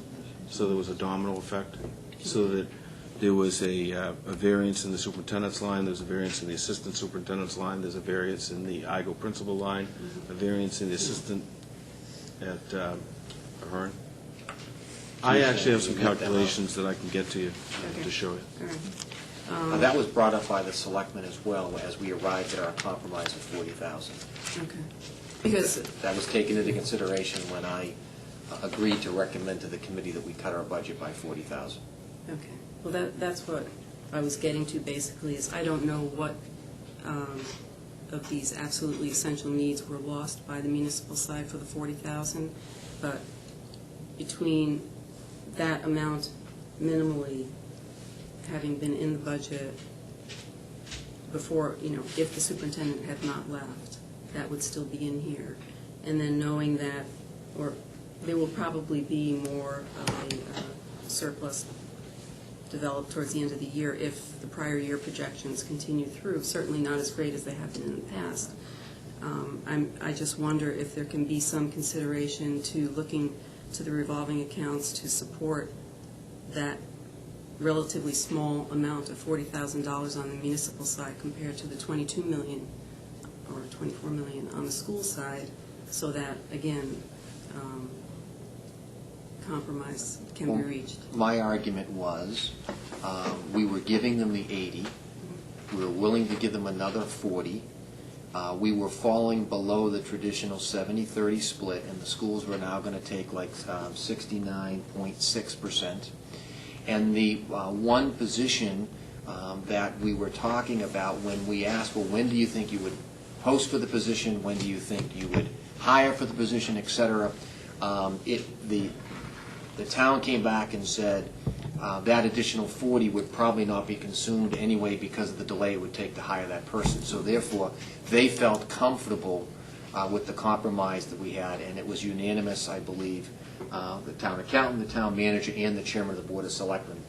The town manager and the town accountant seemed quite pleased with the negotiation, and the chairman of the chairman of the Board of Selectmen did say that if the committee would like to cut further, that he would be happy to spend that money. And Let's not go down that road. And encouraged me to maybe start higher and end lower. And I said I didn't do that because I treat my committee with the utmost of respect. And we were joking about it, but this is what we had agreed to, and this is the reason why. And so I wrote a comprehensive memo to my committee members stating the facts and the fact that I thought that I was comfortable with the 140 and hope they would, and that the chairman of the Board of Selectmen, the town manager, and the town accountant were satisfied that this was a good compromise in the benefit of all the taxpayers and citizens. Okay. I appreciate the explanation, because again, I don't know what comprises the essentials that were lost. So. Right, I do. Okay. Thank you. You're welcome. Just one other note, as we're talking about the budget and the surplus, et cetera, at the last meeting, we'd asked Jan to come back and start sharing with us, the cost of the ELA for the high school, the cost of the math program, and to start thinking through. I'd like to ask you one other thing. Sure. When we went through the budget, we know we have world-class programs in this town, and we've done a lot to address math, English. We've done a lot to address music, but theater, art, there are other programs in town, in the schools, that we haven't spent maybe as much time as we could have. And I know that when we had Jerry Roy here, we talked about how far he stretches every penny in order to enhance the art program. So would you just go back and would you talk to those programs that don't quite get the same visibility as music or athletics or math or science, sure, and see if, as we're looking at the surplus or we're looking at revolving accounts, an extra $10,000 for the art program could be very substantial, or an extra $5,000 for the theater program could be very substantial. And with the revolving accounts we have and with the surplus we have, I think we ought to make sure that their voice is heard in that discussion.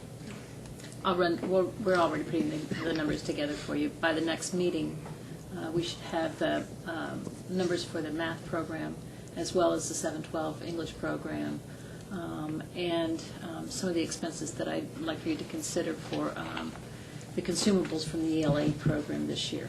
And then any numbers beyond that that you'd like to have, we'd be more than happy to provide for you. So I will contact any others and see what kind of requests they have. Before we go too much farther, do we need to make a vote on the monthly budget. statement? Yes. Well, we need to make one on the new budget, I too. wanted just to comment, and I'd like to thank you, Larry, for the time that you spent, as Katie complimented you. It's never easy. We got lucky this year, we had more money, and yet it's never easy when it comes down to negotiating that. And I'd like to compliment you for coming up and working with the town manager and the select board to come up with, I think, a very good compromise.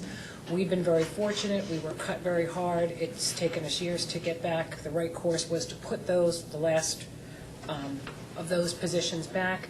And yet the town also, I don't have a problem with the compromise of the $40,000 because the town really does need to make some good use of that amount, and it's their turn as well. So I just wanted to add that, and if you would, I think we've all commented. I don't know if you had a comment. Thank you, John, well done. So you'd like a motion on that? A motion to approve the new budget of $23,432,547. I'd make that motion. I'll second it. Kate made it, and Katie seconded it. All those in favor? Aye. Aye. I know the town accountant watches our meetings, but just in case for some reason tonight he isn't, Jan, would you notify the town that we've adopted a new budget? I would love to. Thank you. One more time on that number, Larry, just... $23,432,547, and it represents about a 3.9% increase over last year. With the additional money that the town will have, I believe that their increase is going to be probably somewhere in the north of 5%. So again, it gives them a little bit more breathing room than us, but they've also experienced some very difficult times over the last few years. So. Thank you, Larry. Paul, do we need a vote on the monthly statement, or is that just a... Yes, please. Okay. Need a motion for the... I'll make a motion. I'll second. Katie made the motion, Beverly seconded. All those in favor? Aye. Do you want a motion to accept the revolving account report as well? Well, that's going to continue to change, right? We're going to continue to monitor that. Right. I think that was just more of an update. Okay. Other matters. I'm sure we all get this, the legislative bulletin alert. And I know, Jan, I didn't call you on this because, to tell you the truth, I read it late last night. And I know that I think we're looking into kindergarten expansion or what to do. And I just wondered, they're talking about some expansion grants. And my feeling in reading a lot about kindergartens and what's going on, probably within a few years, we're all going to be mandated to have full-day kindergarten. That's so right. To jump on the bandwagon at this point and hopefully try to get some grant money so that we can maybe get ours up and going, because it's inevitable that it's going to be full day. Just food for thought more than anything else. We're already putting that together. Dr. Alardi is heading up a team. The grant is actually due in October, which means that she's got her work cut out for later this spring and this summer. Just some of the preliminary, it's an extensive grant that is available. It looks like they put a little extra money into it, which will be super for us. Yeah. There's a lot of things we need to take into consideration besides the obvious, and that's classroom space and buses and, in addition to the teachers and materials and things. It's, as I said, it's an extensive committee, so we'll be working on it. She's already started some of the work, and I had started some of the work last year also. So. Okay. And will you take into consideration in that analysis the number of students we lose to the charter school and never get back? Absolutely, And as a and you're going to result, we see lose money too? you'll see that on the DIP. I've already included in the DIP as one of the ways that we would retain our students. We've had this discussion before. Once the children go to the all-day kindergarten at the charter, quite often they stay there. We want the kids to stay with us. So it's already in there. Okay, a couple other things I have. I'd like to, on Friday night, due to the weather, we postponed a meeting that we had set up with Jim Hardy to come in and talk to us about our policies and where we stand and what's going on. So I did speak with him yesterday, and he has the basic sorting of the information done at this time, and everything has been recategorized according to the basic commitments that we have here. School committee policies have been sorted. There are some, obviously some areas that we need to go back over and review and do changes for compliance and regulations within the laws that are now in place. We need to commit to a schedule to review these changes, and this will take some time. And realistically, it can be done by the beginning of the school year or sooner, depending on the amount of changes and the time that we can invest in this as a committee. In talking with him, I wondered about, I know we have a subcommittee in place, but, and I want you to think of this as a committee also.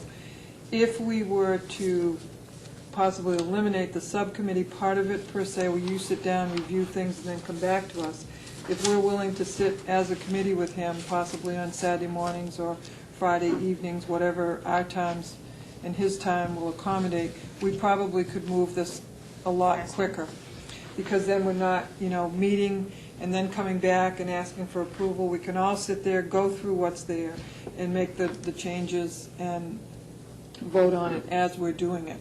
So I think it might be one way of speeding up the process. The other way, obviously, it's going to take a lot longer. So if we have the time, the energy, and the commitment, I think Jim spoke to Wendy about some times that are available. Yes, he was talking about next Friday, that would be the 23rd at 7:30, or possibly the day after that, Saturday at 10 o'clock, or the following Friday, that would be March 30th at 7:30. Now, Martha, are you saying that if we commit to a couple of Saturdays, that there's a possibility by the end of the school year, we would have been able to review all the policies and have them ready for final approval? Yes. A lot of it's, seriously, Larry's going to depend on how much talk and how much discussion there is about what we need to do and how we need to do it. Certainly, he has the guidance and the expertise. He has enough samples, probably. Some of our things are lacking. Some of them are outdated, as we all are aware. So I guess if we do a lot of listening, some concise preparation as to what needs to be changed, I think we can do this. So we can be on the schedule. Absolutely. We talked about a timeline at our last meeting that said when he first came, we talked about a timeline to get it done by the spring, or in the spring, by the beginning of the school year. And then we got a little bit discombobbled over whether it was really going to go into 08 or not. Yeah. So you're saying if we commit a couple of Saturdays, there's a good possibility to stay back on It's probably going to be track. more than a couple of Saturdays. I personally don't have a problem, as long as we have a majority of the committee there to do the work. I mean, certainly, I think it's hard to get 5 people to commit to all the same time, but I think it's very doable, Larry. Okay. And I think that now the onus is on us. He's done his part, and he has it where we need to jump in and, agree, not agree, change, do whatever we have to bring it up to Okay.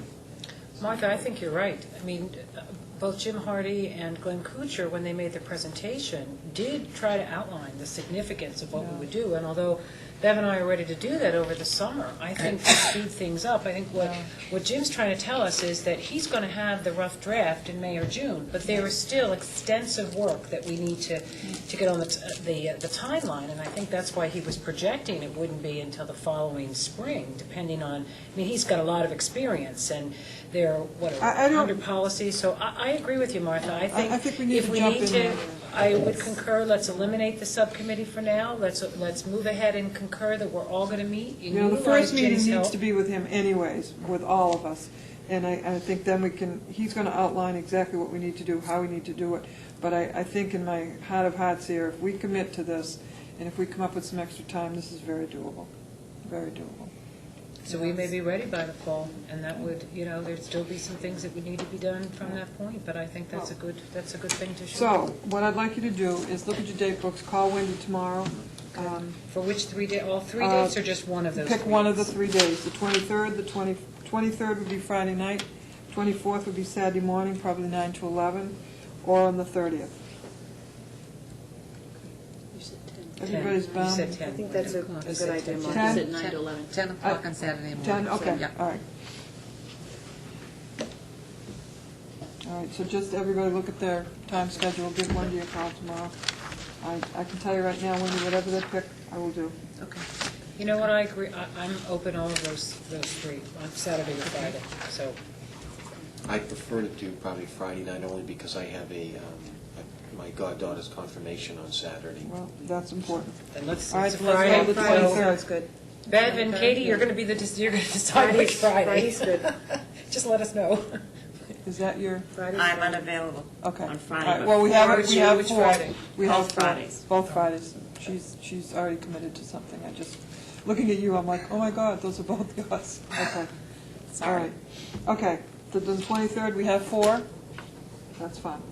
All right, so if you get a hold of him. 7:30? 7:30? Wendy, is that what you said? 7:30. Here yeah? at the... Here. Okay. Yes. Okay. right here. If there's just the 4 of us, if you want to do it here, do you want to do it at, well, if we can get cable, we can do it here. Yes. Otherwise, if we want to do it at the administrator's office, we could do it there. Sure. Whatever, Okay. okay? The only thing at the administrator's office, since it is a public meeting, if people from the public wanted to come, it's really Okay. crowded there. All right, okay, here. That conference room doesn't hold much Okay. more than the 5 or 6 of us.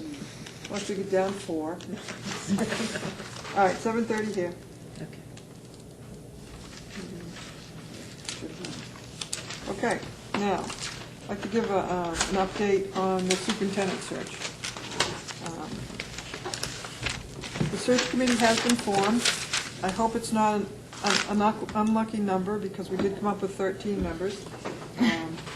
I don't know how many times I counted it, and I guess I just wasn't counting myself. So there are 13 members. It's quite a cross-section. I think a lot of people are represented in this group.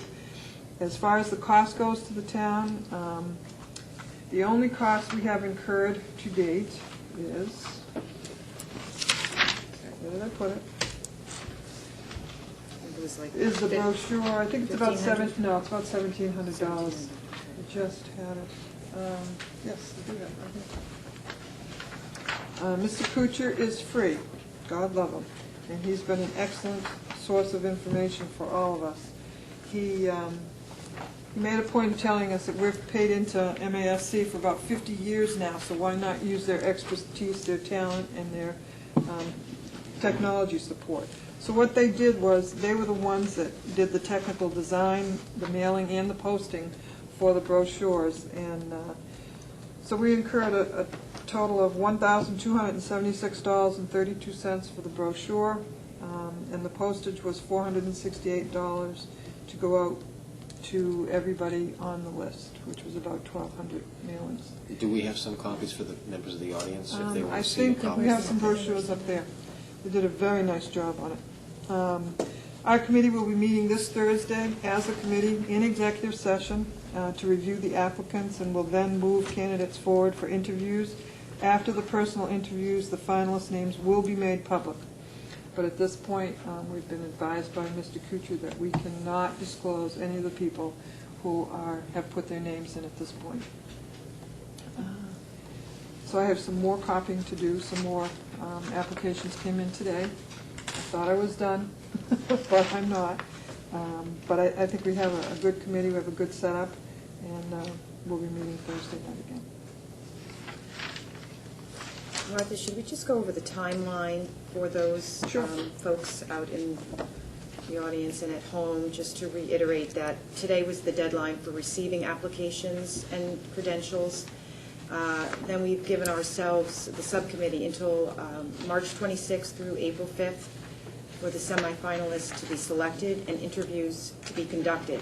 So the subcommittee will be doing preliminary interviews, and again, this will be done in executive session.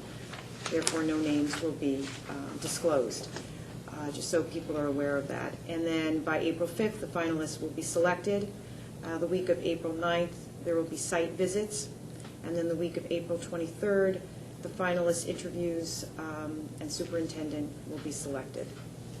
After the, just so that people are aware, after the subcommittee selects those semifinalists, then those names will become public. It's not really the subcommittee, it's the search committee. I'm sorry, the search committee, the search committee. Those names will be made public, and they will be forwarded to the school committee, who will then conduct interviews and site visits. And those interviews will be done in public? Yes, absolutely. I'd like to kind of remind people that the privacy of the first round of these interviews is to protect the applicants so that they can continue. Either they may choose to withdraw so that they can continue working in their school systems where they are. And the idea of privacy brings with it the feeling and the notion of trust. These are not secret meetings, because when things are done in secrecy, it indicates that something needs to be hidden. And this, I just want to make a differentiation with that. And our executive sessions for the school committee are done privately. And it is to be done in trust and to protect the people involved until such time that it can be open and be revealed. They are not secret meetings, because that indicates something that needs to be hidden. And I just want to clarify for everybody the difference between the meaning of those two words. I'm glad you did, Betty, because one of the things that Glenn Kusher stressed during this meeting was exactly that, that the people on the, individuals on the search committee need to respect that and not disclose any information because of the reasons that Bev just cited. So, again, it's not meant to keep the public not informed about what's going on, but it's really to protect the privacy of those individuals. And he really stressed that it's very, very important. I just want to make one other addition, another comment about the search. There is an online survey for those individuals who weren't able to attend any of the focus groups that were held last week. And there is a link on the Foxborough website that they can get to for the online survey. And people can have a voice and put their input into what they would like to see in terms of the superintendent search. How will the public gather the information from the focus groups that were done? How will you share what administrators and teachers and parents and taxpayers and all those various groups you had, what they thought, or the results from the website as well? Glenn has already put together a report on the focus groups. They're compiling the information on the online survey. He said between the two of them, there's been about 75 people that have been involved. He thought that was an excellent, believe it or not, number of people who've actually jumped in and had some voice into what was going on. You know, he does a lot of these, and when I spoke with him today, he said he felt as though we've put together a good cross-section of people to initiate the search and go over the applicants. He said it's for him it's been a very positive time with us, and that he's very excited about the process that we've put in place and how well it's moving forward. So will you take his report and will you put it on the website so citizens once can it's have all access to compiled. it? Okay. Right now, we will use it as part of our criteria for what we're looking for, you know, reading over the resumes, but once it's totally compiled, we will bring it forward so people will know. Okay. I think that's about it. Anybody else have any other matters? I'd like to mention one with the arts being trumpeted tonight. Our very own high school will be presenting Brigadoon March 23rd at 7 p.m. and March 24th at 2 p.m. and 7 p.m. here in our high school auditorium. So I hope a lot of people will be able to come and enjoy the musical. Absolutely. And then Katie and I attended the It was Drive called- Forum. Right. You want to go? No, I'm sorry, just to No. know if you were looking for the name of it. It was called Drugs, True Stories, and it was a conference held at the State House about a week ago on Friday. And this conference was held with a lot of different sponsors. One of the sponsors is called Blake Works, and I just wanted to give a little update about that because I thought it was a really important conference, and obviously leading into our forum, Drug and Alcohol Forum, on Thursday, March 29th, right? Do I have the date right?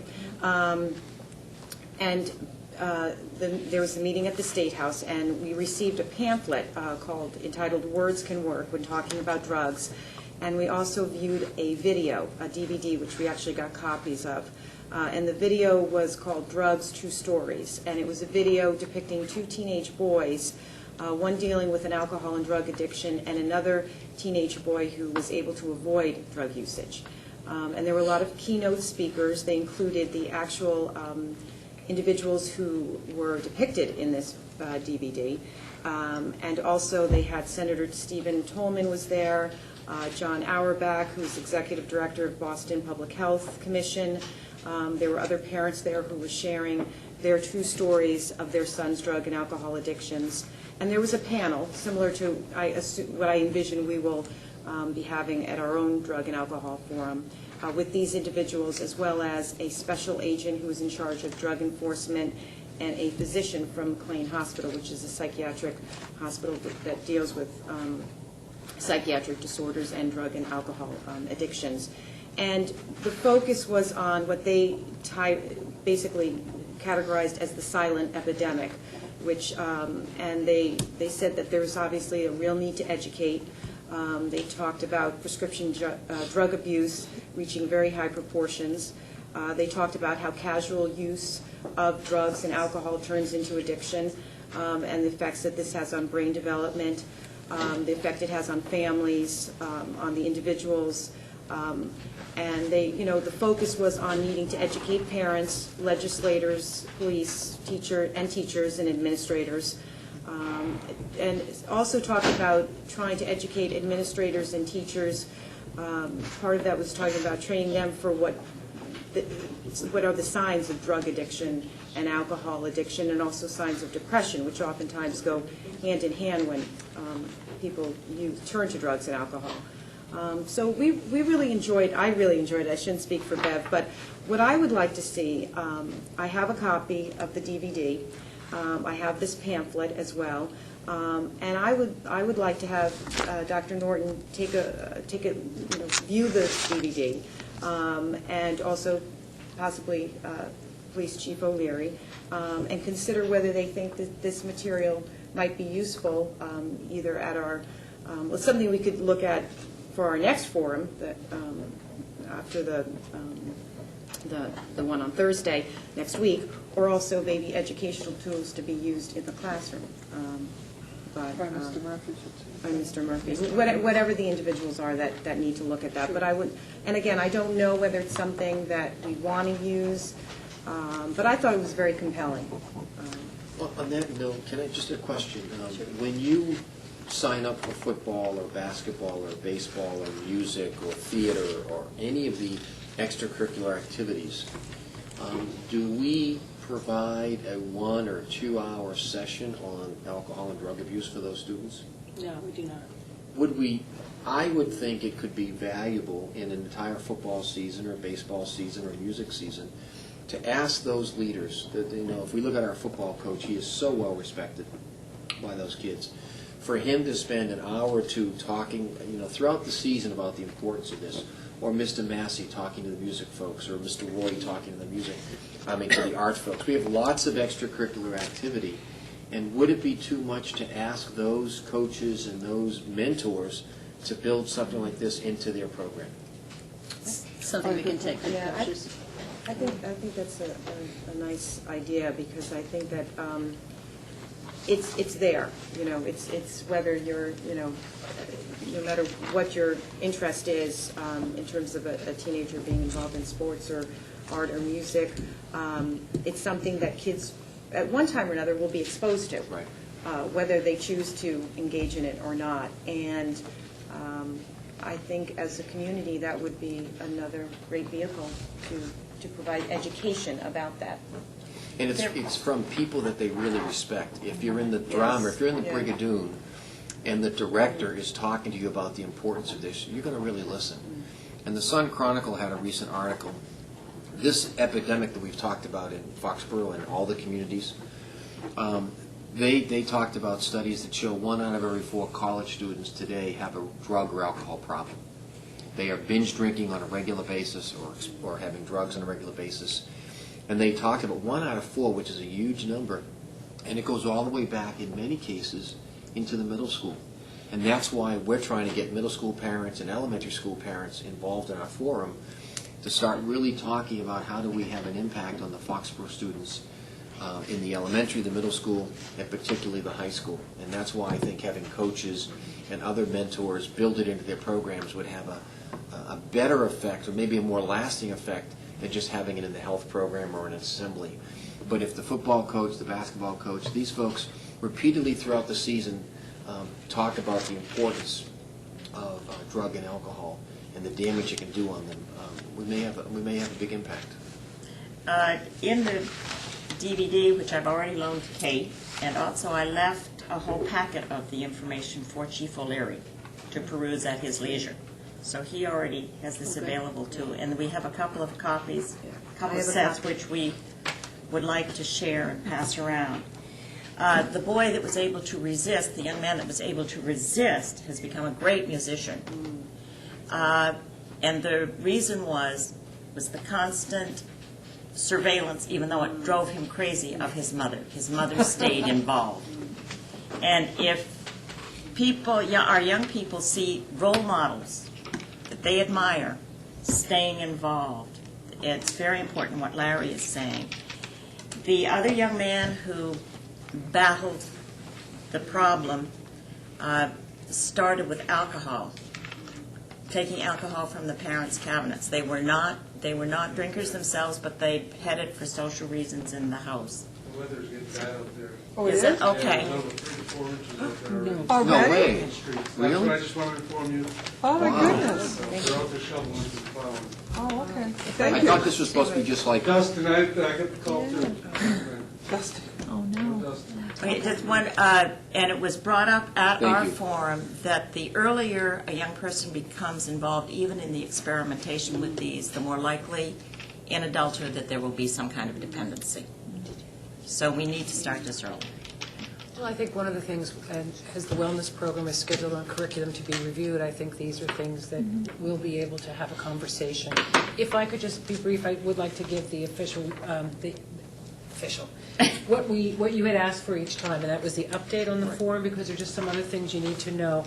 And again, as we thank Dr. Norton and the wonderful staff in the central administration who worked very hard to get this letter out, there are a few other people that need to be mentioned. One of our students, Jen Contros, along with Jerry Lee, our department head, did an outstanding job in breaking down and reformatting this so it would go on our computers. And then our own Paul Jackson did this on stock in color, so it is not really costing us anything. And his tech team, Paul Bertolotti and his team, will have this brochure on our website for next Thursday's meeting. And also, again, Kevin Murphy, Chief O'Leary, and I'd like to thank each one of our colleagues who have stayed in touch and given their feedback and input. It looks very good. The brochure is done. There's not a PowerPoint presentation per se, but because we're amassing additional handouts of kind of what Chief has had, what Kevin Murphy has had, and I think that will be made available to parents and go very well. As I mentioned to several of you as we've been discussing this, we will have the short DVD film, which we've already talked about. Initially, one split second. We've got some great panel speakers, including Bill Keating and another Mike Jackman, our own coach Martinelli, and also we have a peer leader group are students who are going to actually also tell parents what they need to know. We had some good sessions. All the PTO meetings have been attended by one of us from the school committee because we really want to get the word out. It's not just a high school problem. We really need to get elementary and middle school parents involved. And the parents, those PTO meetings were very well attended. They seem very excited about the program. The last PTO is actually a PAC. The Ahern PAC is tomorrow morning at 9 o'clock. So I know a couple of us will also be there. Mike Weber from Cable has confirmed that we do in fact have volunteers. Thank you to those people who step forward so that our program can be filmed and made available on Cable. And Jeff Peterson has assured that we would be getting some reminder in the paper both this week and next. However, one of the editors has been out, one of the newspaper writers have been out ill, so I'm waiting to hear from him. And the last item is that we will be doing a dress rehearsal for Monday or Tuesday. I don't know the time yet. I'm waiting to hear from Chief and Kevin Murphy. Basically, obviously our district attorney will not be there, but we just want to check lights, camera, action, make sure we're on. So for any of you who'd like to see the film one split second ahead of time or see the setup of the panel, that would also be available, and I will call and let you know when we have that. So again, thank you for all your input and help with making this happen. Can you repeat the place and time for this meeting, please? It's not set up yet. Kevin Murphy and I are working on it. March 29th. Oh, I'm sorry. Sorry, That was the dress rehearsal. Yes, it's next Thursday, March 29th, from 7 to 9 at our high school auditorium. And it's really absolutely critical. Again, this is not just the school committee. It is the school committee, the Board of Selectmen, and the police chief. And basically, and we know it's not a school or law enforcement issue. It really is a community issue, and we need to get all parents and community members involved. So we thank you for showing up. Monica, I had two quick items. Yep. Wendy, do you have an update for us on our joint meeting with the planning board? Yes, I talked to Kevin Weinfeld about doing the joint committee meeting. He has a meeting this Thursday at the planning board, and he'll talk it over with the board. He also did suggest that maybe it might be a good idea to have Mark Resnick, the town planner, come to a school committee meeting along with another representative of the board for discussion and questions and answers. So as soon as he gets back to me, I'll let you know. Okay, great. And then the other thing is, Dr. Norton, could you give us an estimate? I know you've been working endlessly on this district improvement plan, but I think we've got to put a stake in the ground and say that the version will be done, well, it won't be perfect, but it'll be done for this committee. I'm hoping it's going to go to the review. subcommittee within the next 2 weeks. I presume you'll have an open meeting, a subcommittee meeting, which will be an open meeting thereafter. I'd like to have it adopted by April 23rd. By April 23rd, okay, so it's coming quickly. Okay. All right. Jan, didn't you said something to me about changing the April 2nd meeting? Yeah, I had several items here. Oh, okay. That's okay. Well, why don't we hit that one? All right. Our next school committee meeting is scheduled for April 2nd, but that is the beginning of Passover, and all of our Jewish friends and family will be at the synagogue that evening. I recommend that we change the meeting to the following Monday. That would be April 9th.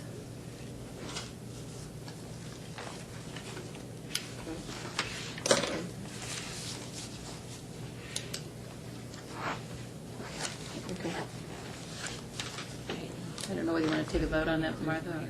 No, just, I don't think we need to vote. Are you all, Do we need to vote on I it? gave everybody a heads up, but we're okay with it? Good.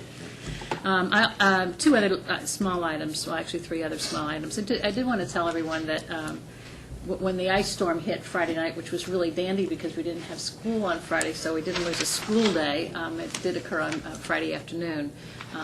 That evening, the ice and the snow and everything collected on our rooftops. They clogged the drains at the Taylor schools so that when it started to thaw Saturday morning, Mrs. Naylor's office was flooded. Not only was her office flooded, but our MCAS tests for the Taylor School were stored in Ms. Naylor's office. Thank goodness the custodial staff saw it Saturday morning. The secretaries came in and sorted things out and spread them all over the offices. Paul Jackson arrived. I made some phone calls to the MCAS Service Center. I was there very early this morning, and we're expecting a replacement of the destroyed test first thing in the morning. We should be back on schedule. Unless something happens to have the snow, so the delivery is delayed, but UPS is supposed to have it to us in time. It looks like we should be fine unless the fourth grade test test booklets don't arrive in time, which means that we may have to delay the fourth grade composition piece, but we'll know that tomorrow. Just a kind of heads up, that's what's happening. Nobody's fault, it was totally an accident. I guess that's why we can't spend those utility bills and whatnot. That's right. You just never know. I remember. I lived here one year when we had snow for Mother's Day. I wanted to, on a bright note, Christine Smith, we're very proud to say, has been named the Massachusetts State Student Council Advisor of the Year. So I've asked her to come to the next meeting so that all of you can congratulate her. And, it is another example of the great things we do here in Foxborough. So congratulations to Christine. And as I believe she will be here on the 9th, we just have to confirm with her that day because we had it down to the 2nd. A member of the Foreign Language Department.